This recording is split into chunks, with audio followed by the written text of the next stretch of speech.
And welcome back to Supreme Courts, Guntersville, Alabama. Drew DeArmond, this has been a great 4 days for me. I've been spending a lot of time here with some summer basketball play dates, sitting in for my great friend Bart Heisch.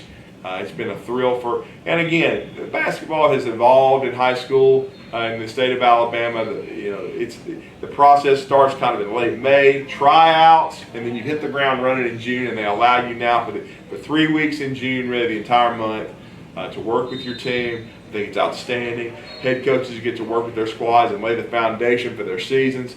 And a guy who's sitting here next to me is a good friend of mine. I'm very familiar with him, working with the Huntsville City Classic as I have for over 30 years. He's been a big part of our event. He will be once again. He's here in Guntersville as well, laying the foundation for his 13th squad. Really amazing. He's been now at Oxford High School for 13 years, but it's Joel Van Meter. And Coach Van Meter is here with us today with two of his outstanding young players. And Coach, it's good to see you. How are you? Yeah, doing good, Drew. I appreciate you having us. Always great to see you. Obviously, we love playing in the Huntsville City and getting up there to see you guys, but just trying to build this thing from the ground up right now. A lot of young guys, a lot of new guys. So it's just going to be a process for us, but a whole lot of talent there. We just gotta figure out how to work together.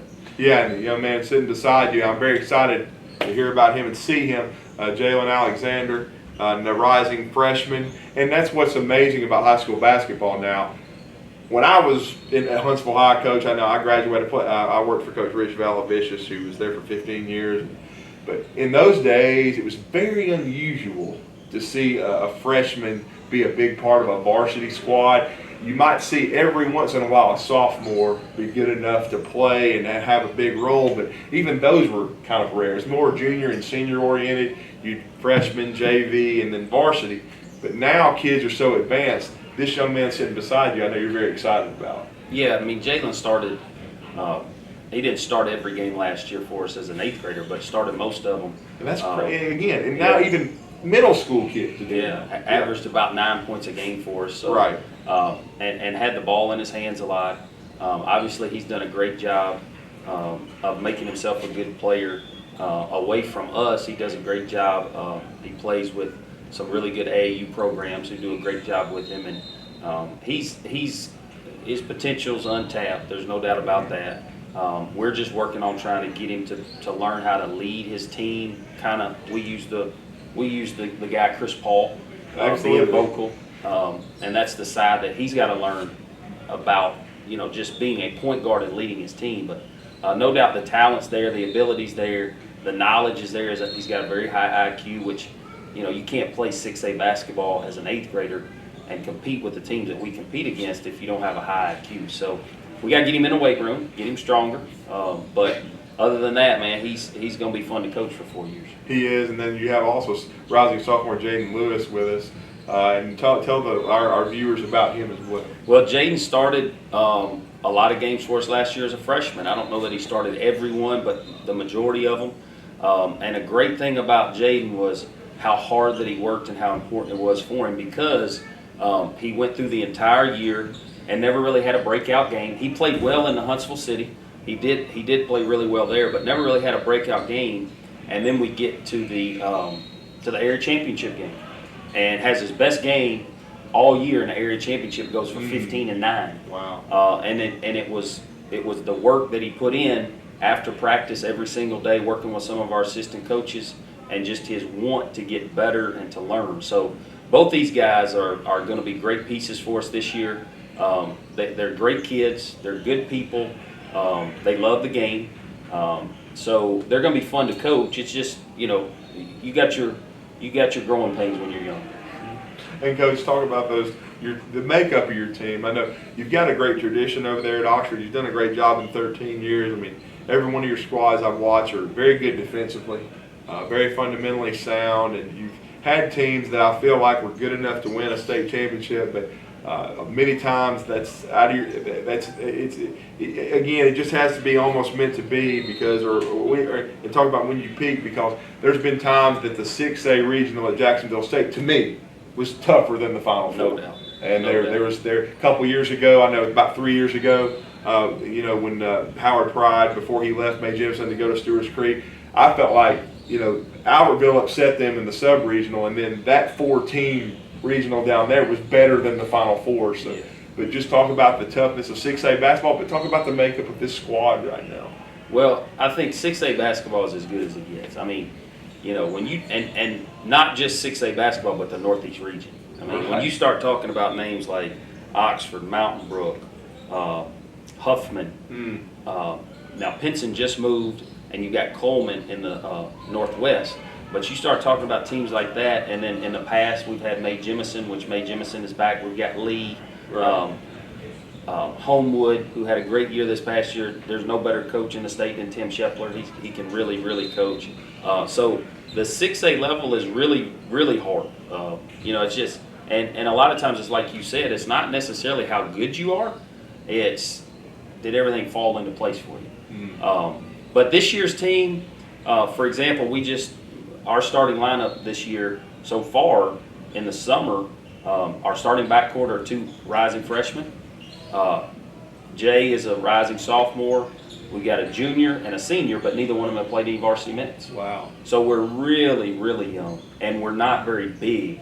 So learning how to play the way you need to play to be successful at this level with being really young and not being very big is a challenge. And we're going through that challenge right now. We're trying to figure ourselves out. But, you know, as usual, we got very competitive kids who play hard and do what I ask them to do, and it's just a learning process for them. So sometimes my expectations are a little high, but I also look back and say, you know what, if I don't hold them to that high standard, they'll never reach it. So I'm looking forward to it. Well, yeah, and every team is different, because in the past you've had the Zondre Garrett's, big men, and Rock Taylor's, very physical kids, but every team is, the makeup is different. And then, Jalen, I was going to talk with you a little bit.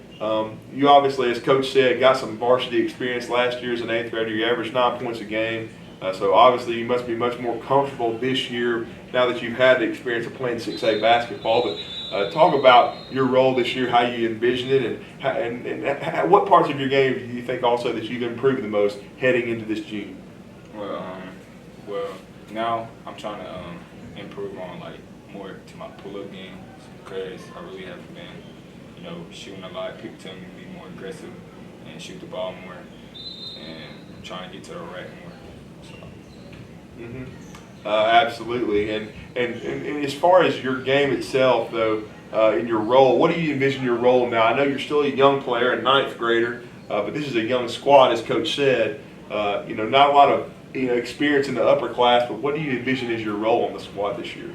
My role on this squad, I'm trying to get everybody in the right spot, because last game we had a lot of trouble because they were playing flashing lanes and people not in the right spot. So I'm trying to be more of a leader and control the team, be like a point guard. And then Jaden, you're obviously you've had some experience, Coach. Thanks a lot of you. He's brought you here with us. Even though you're only a sophomore, he's obviously counting on you to play a key role. How do you envision yourself fitting in with this squad this season? Last year I was quiet, but this year he expects me to be more of a leader, to get the team where we all need to be, step up when things are down. We get boards and stuff like that. And as far as your game individually, what do you feel like you need to improve the most as this month of June rolls on? I'd say more post work, being more aggressive, sticking to the post or driving the ball. And Coach, obviously June's a huge part of building the squad. What do you want to see? Well, I guess first of all, what have you been impressed with the most? I know it's very early still in the process of June that you've seen so far, and then what do you think the improvement, where the areas of improvement need to be? Well, I think there's been a lot of times we played really well. We played Mountain Brook last Tuesday, lost 46-42 at home. So you had to play decent against them, Oh, yeah. We turned around and lost to Childersburg, who, I didn't know anything about Childersburg. They're going to be hard to beat for them. They got size, they got athleticism, but they played some zone against us, which we hadn't worked much against zone. They haven't seen a whole lot of zone. We don't have any zone sets in or anything like that, so we struggled with that. They beat us by 2. Then we go to Georgia. Went to Paulding County on Thursday and played them the very first game, and you know, we were right in the driver's seat. And then 2 or 3 plays here or there, we just kind of gave in a little bit. We ended up losing by 11, and we go 0 for 12 from the free throw line. Oh, wow. So there's been times where we played really well. I think the biggest thing is cohesiveness. Like, you know, I was just watching Mountain Brook and Plainview, and you know, Robbie Coker is one of my best friends, and they're a cohesive unit in June, and that's where we're trying to get to. You know, we're trying to get to where we all kind of understand what everybody's trying to do, what everybody's role is, what this guy needs to do based off what this guy does, and they look like they're there now, but we're trying to get there. So June can help us a lot. Then you got a couple that'll go to football. We lose them for a while, but we'll still be working all the way through October and November. And then when those guys do come over from football, how long does it take to get back that cohesiveness because they've been gone for so long? So it's a challenge. There's no doubt about that. But you know, we like challenges. I like challenges. I don't like anything handed to us. So we'll just keep working and keep grinding every single day. And as long as you got good kids who listen to you and want to do what you ask them to do, and the biggest thing, you got to play hard. You know, if you don't play hard, you got no shot. So those are the kind of the things that I'm looking for. Well, yeah, you bring up the interesting point. We've talked about it over the last few days. I've asked coaches this, where you bring up your multi-sport kids, and at Oxford, it's a very proud school, very, very good football-wise, very good athletically, baseball, and so you're going to have kids that play more than one sport in high school. How has that evolved over your career? How do you deal with that when in June you get to have them for the month, but then, as you said, you might not see them until practice in October? Well, I think first of all, you got to be the adult. You know, if the kid wants to play multiple sports, who are you to tell him not to? You know, so I think what you have to do is you have to do the best job that you can to make it work for them. And luckily, Sam Adams is our football coach. Him and I have worked together to make sure that those guys can be where they need to be, so that they can be multiple sport players. But I think the biggest thing is this: I think this is a misnomer, right? You're a multi-sport player. I think sometimes football players finish in June and you never see them until November. Mm-hmm. Well, to me, that's not a multi-sport player. You know, I'm gonna play during my season. You gotta work. Yeah. Yeah. So I think the biggest thing is this: you know, on a Saturday, Sunday afternoon during football season, are you getting in the gym and working on your game? Because do you want to be a good basketball player as well? Because you can't go 4 months and not pick up a basketball and be able to compete. So I think that's the challenge of the player, but then the challenge of the coach is making it all work together so that they feel comfortable in what they're doing. And then Jalen, what's your expectations for this squad? I mean, this is an Oxford program that's had a lot of success. We've already talked with Coach about that.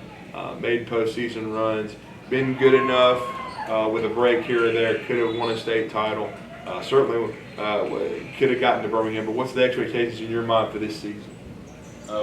Really trying to make it state. You know, like last year we got put out, but for this squad, I feel like we got better defense than last year. So I feel like we can play a little small. So like probably got better help and all that. And then Jaden, your thoughts?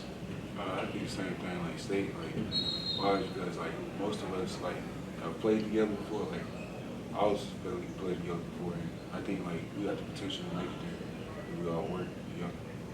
And Coach, a couple of the buzzwords I've been using have been, I love culture and development, and I know that's going to be big for this month, certainly. And what are your expectations? I mean, obviously, every couple of years they change the areas. What's the area looking like for you? And then, of course, your schedule. And I know you like to play a difficult one. Yeah, the area is tough. You know, you went out of it was Oxford, Southside, Pell City, and Springville, and Coach Jeff Smith does a great job at Pell City. He was at Springville my first year in that area.